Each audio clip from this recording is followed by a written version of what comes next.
입힌 여인, 성난 사람들이 거칠게 끌고 오네. 모세의 율법은 돌로 치라 하네. 예수여 어찌 하시렵니까? 잠잠히 몸을 굽혀 손가락으로 흘게 쓰고 일어나 말씀하시네. 너희 가운데 죄 없는 사람이 먼저 돌로 치라. 홀로 남겨진 여인 눈물 젖은 눈으로 예수 오늘 우리에게 주신 하나님의 말씀은 사무엘하 3장 21절에서 26절까지 말씀입니다. 아브넬이 다윗에게 말하되 내가 일어나 가서 온 이스라엘 무리를 내 주 왕의 앞에 모아 더불어 언약을 맺게 하고 마음에 원하시는 대로 모든 것을 다스리시게 하리이다 하니, 이에 다윗이 아브넬을 보내매 그가 평안히 가니라. 다윗의 신복들과 요압이 적군을 치고 크게 노력한 물건을 가지고 돌아오니 아브넬은 이미 보냄을 받아 평안히 갔고 다윗과 함께 헤브론에 있지 아니한 때라. 요압 및 요압과 함께한 모든 군사가 돌아오매 어떤 사람이 요압에게 말하여 이르되 넬의 아들 아브넬이 왕에게 갔더니 왕이 보냄에 그가 평안히 갔나이다 하니, 요압이 왕에게 나아가 이르되 어찌하심이니이까? 아브넬이 왕에게 나아왔거늘 어찌하여 그를 보내 잘 가게 하셨나이까? 왕도 아시려니와 넬의 아들 아브넬이 온 것은 왕을 속임이라. 그가 왕이 출입하는 것을 알고 왕이 하시는 모든 것을 알려 함이니이다 하고, 이에 요압이 다윗에게서 나와 전령들을 보내 아브넬을 쫓아가게 하였더니 시라 오물가에서 그를 데리고 돌아왔으나 다윗은 알지 못하였더라. 아멘. 여진 여인 눈물 젖은 눈으로 예수 바라보네. 둘러선 많은 사람, 눈빛 흔들리고 심장 깊숙이 바르르 떨리네. 움켜쥐었던 돌들 뒷손으로 내려놓고 창백해진 얼굴로 하나 둘 가버리네.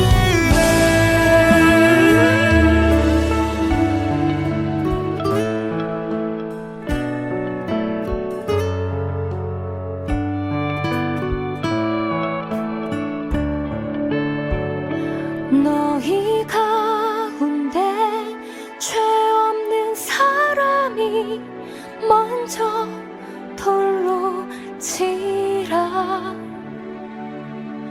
홀로 남겨진 여인 눈물 젖은 눈으로 예수 바라보네. 홀로 남겨진 여인 눈물 젖은 눈으로 예수 바라보네.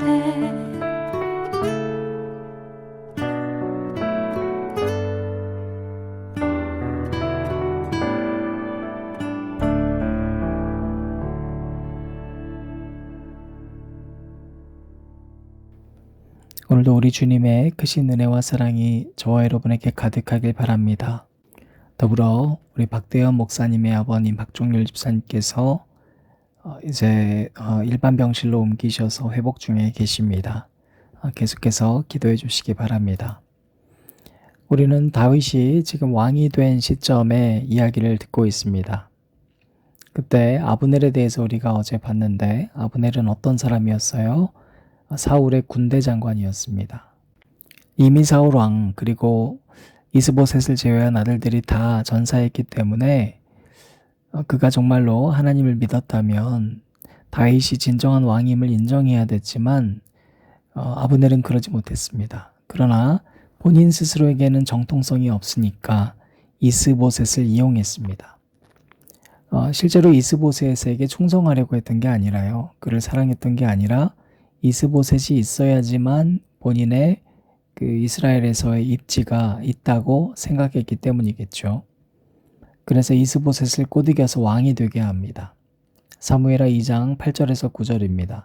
사울의 군사령관 넬의 아들 아브넬이 이미 사울의 아들 이스보셋을 데리고 마하나임으로 건너가 길르앗과 아술과 이스라엘과 에브라임과 베냐민과 온 이스라엘의 왕으로 삼았더라. 정말로 그를 왕으로 삼았다면 충성했었어야 되는데 여러분 우리가 어제 읽었던 2장 11절 말씀 보면 이스보셋이 아브넬을 두려워하여 감히 한마디도 대답하지 못했다. 사실상 왕은 이스보셋이 아니라 아브넬이었습니다. 그러니까 이스보셋은 아브넬을 무서워했다라고 기록된 걸 보면 아브넬이 이스보셋을 애초에 충성하려고 하는 마음이 아니라 이용하려고 데리고 있었던 걸 알게 되죠. 여러분 세상에서 우리가 살았던 모습들 보면 우리 주변의 관계들이 그럴 때가 참 많습니다. 사람은 사랑의 대상이지 이용의 대상이 아니라고 그랬잖아요. 근데 정말로 사랑하는 것이 아니라 나한테 필요하니까 내 입지와 내 공간과 내 시간에 필요하기 때문에 사랑하는 척 할 때가 얼마나 많은지 모릅니다. 여러분 지금 이 아브넬이 언제 그게 드러났냐면요. 이스보셋에게 공격당할 때 드러났습니다. 8절에 보니까 우리 어제 봤던 말씀이에요. 그 이스보셋이 아브넬이 뭔가 좀 간통하고 있음을 발견한 거예요. 그래서 너 그러지 마라 라고 얘기한 것도 아니고 이렇게 하면 안 된다라고 얘기를 한 거예요. 왕이니까 당연하잖아요. 그런데 그때 아브넬이 자기 감정이 폭발했습니다. 내가 유다의 계머리냐? 내가 오늘 당신의 아버지 사울의 집과 그의 형제와 그의 친구에게 은혜를 베풀어 당신을 다윗의 손에 내주지 아니하였거늘 당신이 오늘 이 여인에게 관한 허물을 내게 돌리는도다. 이미 아브넬에게 이스보셋은 왕이라고 생각한 적도 없었습니다. 늘 내 아래 당신 정도였던 거예요. 또 내가 은혜를 베푼 거라고 생각하고 있어요. 실제로는 그게 거꾸로거든요. 아브넬이 고개 숙이기 싫으니까 아브넬이 본인의 입지를 잃기 싫으니까 이스보셋을 옆에 둔 것뿐입니다. 그런데 그 이스보셋이 자기에게 도전하니까 이건 받아들일 수가 없는 겁니다. 여러분 아브넬은 나쁘죠? 굉장히 나쁜 사람입니다. 근데 여러분에게 이런 모습 없죠? 여러분에게 이런 모습 없을까요? 있습니다. 그걸 인정하셔야 됩니다. 여러분 그리스도인에게 이 인정이 안 되면 그 다음 단계 갈 수가 없습니다. 여러분 아브넬은 여기까지만 보면 굉장히 도전적이고 강하고 적수가 없어 보이고 정의감도 확실해 보이지만 굉장히 큰 잘못을 합니다. 바로 자기가 잘못한 걸 모릅니다. 그런데 그 아브넬이요 다윗에게 항복을 선언합니다. 그리고 다윗한테 왔습니다. 여러분 이거 참 이상한 일이잖아요. 자기가 이스보셋에게 다윗에게 가지 말라고 왕 되라고 했으면 적어도 그 말은 책임져야죠. 자 그런데 다윗한테 와서 고개를 숙이고 제안을 하고 그리고 나서는 다시 이스라엘 장로들한테 가서 이렇게 말합니다. 17절 18절입니다. 이르되 너희가 여러 번 다윗을 너희의 임금으로 세우기를 구하였으니 이제 그대로 하라. 여러분 이게 무슨 말이에요? 아브넬이요 자존심이 너무 세서 야 지금 내가 다윗한테 가서 좀 고개를 숙였다. 거래를 하고 왔다. 미갈 데려가야 된다. 이런 말은 못하고요. 야 너네들이 다윗을 너희 임금으로 세우기로 했지.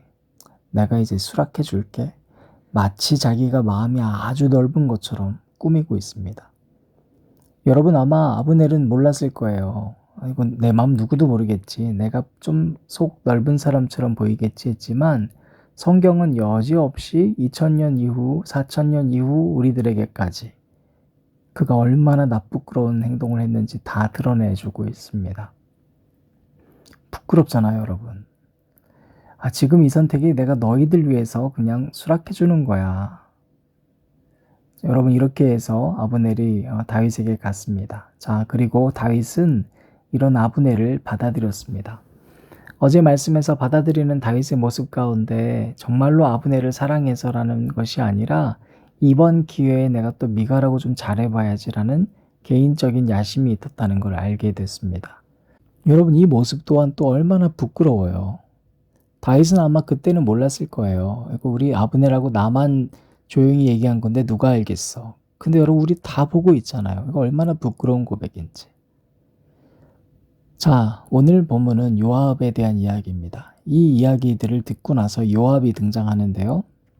요압이 이렇게 충언을 합니다. 24절부터 25절입니다. 왕에게 나아가 이르되 어찌하심이니이까? 아브넬이 왕에게 나아왔거늘 어찌하여 그를 보내 잘 가게 하셨나이까? 왕도 아시려니와 넬의 아들 아브넬이 온 것은 왕을 속임이라. 그가 왕이 출입하는 것을 알고 왕이 하시는 모든 것을 알려 함이니이다 하고. 여러분, 요압이요, 굉장히 용맹하기도 했지만 굉장히 계략이 뛰어난 자예요. 지금 이거 보니까요, 요압은 아브넬이 여기 온 것은 뭔가의 계략이 있기 때문이다. 왜요? 아브넬은 화친할 만한 성격을 가진 자가 아니다. 왜? 이스보셋을 왕으로 세워가지고 다윗과 지금까지 대적하게 만든 장본인이 여기 와서 머리 숙일 사람이 아니다라는 거예요. 여러분, 그런데 곰곰이 생각해 보셔야 됩니다. 타자를 내가 확정짓는 데에는 그 확정짓는 나의 모습이 있기 때문에 타자를 그렇게 보는 거예요. 이 사람은 이런 사람이야 라고 확정짓는 건 내 안에 그런 모습이 있기 때문에 그게 보이는 거예요. 여러분, 지금 아브넬이 절대로 고개 숙일 사람이 아니야 라고 하는 건 언제를 가정해 두고서 확정짓는 걸까요? 과거의 자기 경험에 기반한 거예요. 내가 경험한 아브넬. 그러니까 나와 아브넬 사이에서 있었던 경험은 아브넬이 타자와의 관계에서도 똑같이 그래야만 한다는 착각으로 살아가는 거예요.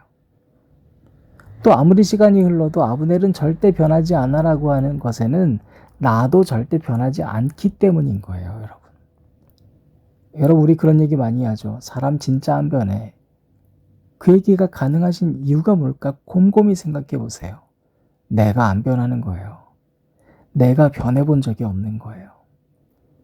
여러분, 내가 정말로 변해본 경험이 있으면 타자가 변했다라는 것이 이상하지 않아요. 또 내가 변했다라는 것을 여러분 우리가 경험했다면 현재 타자의 정말로 이상하고 나쁘끄러운 모습까지도 언젠가는 주님을 만나면 변할 거라는 소망을 갖게 되는 거예요. 그런데 요압은 그렇지 않아요. 절대 그럴 수 없습니다 하고 뒤쫓아가기 시작해요. 누구 뒤를요? 아브넬 뒤를 쫓아갑니다.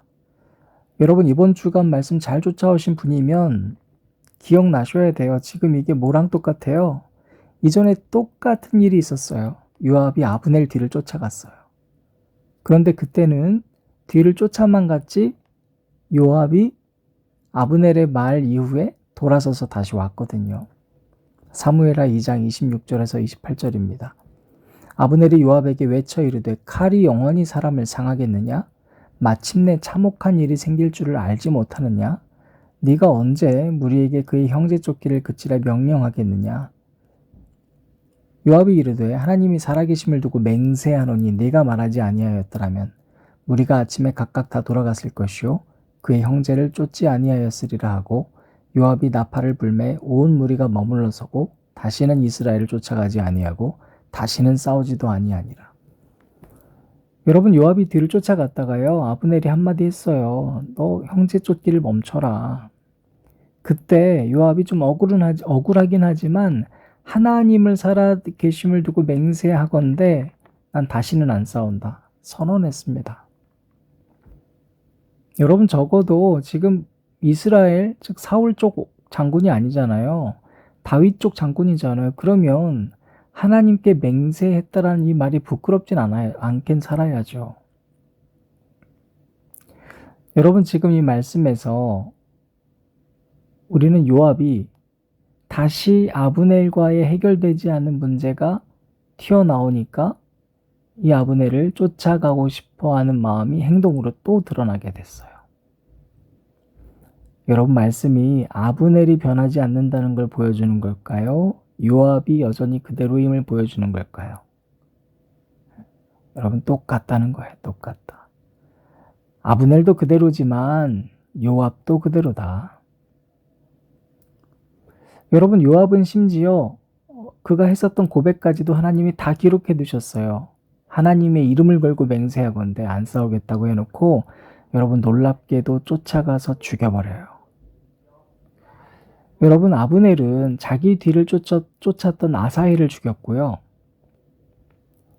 근데 좀 충격적이게도 요압은 아브넬을 뒤쫓아가서 죽여요.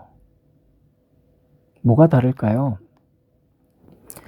28절 30절 보면요. 그 후에 다윗이 이 소식을 듣습니다. 그리고 이렇게 선언합니다. 그 죄가 요압의 머리와 그의 아버지의 온 집으로 돌아갈지어다.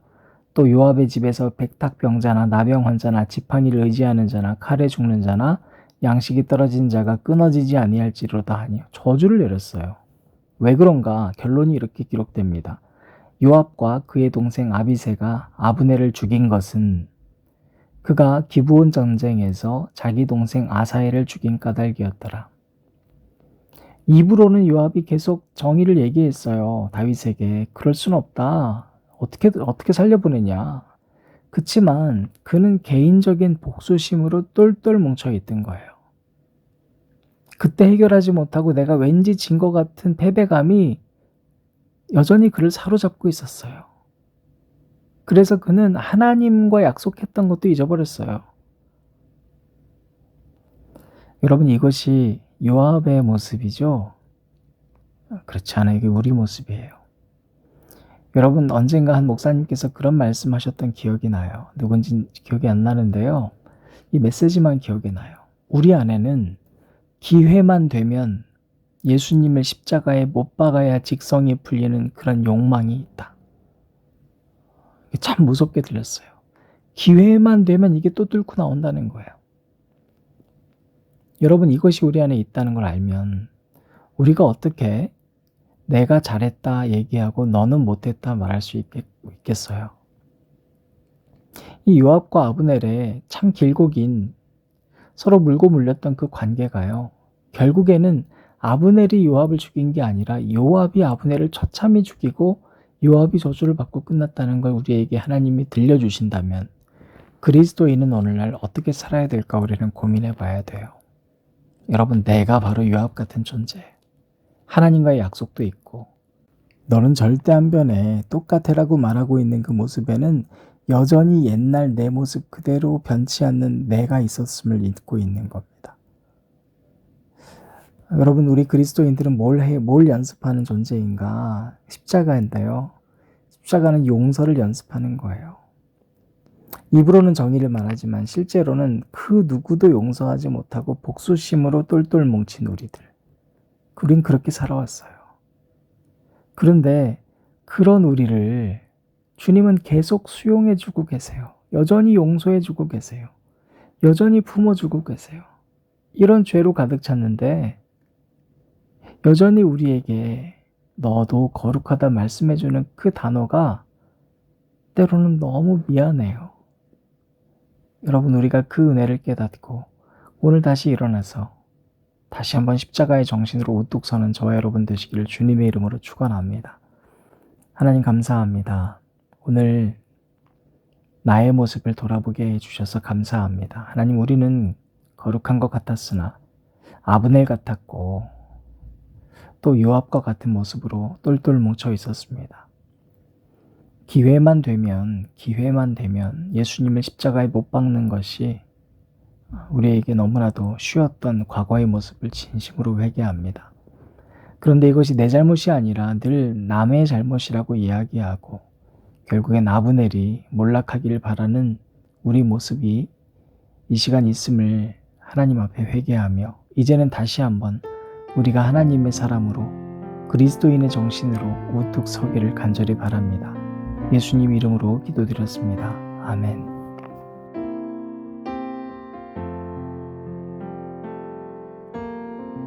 내가 먼저 손 내밀지 못하고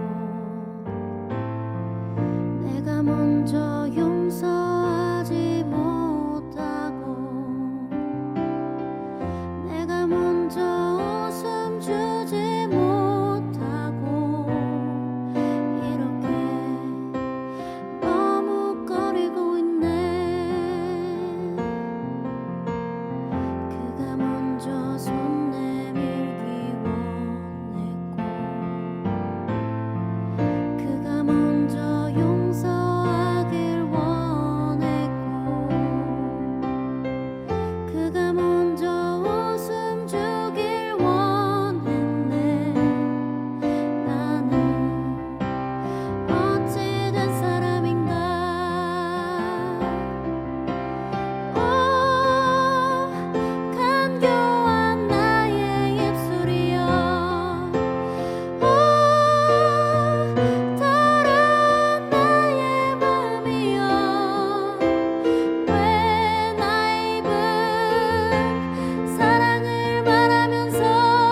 멈춰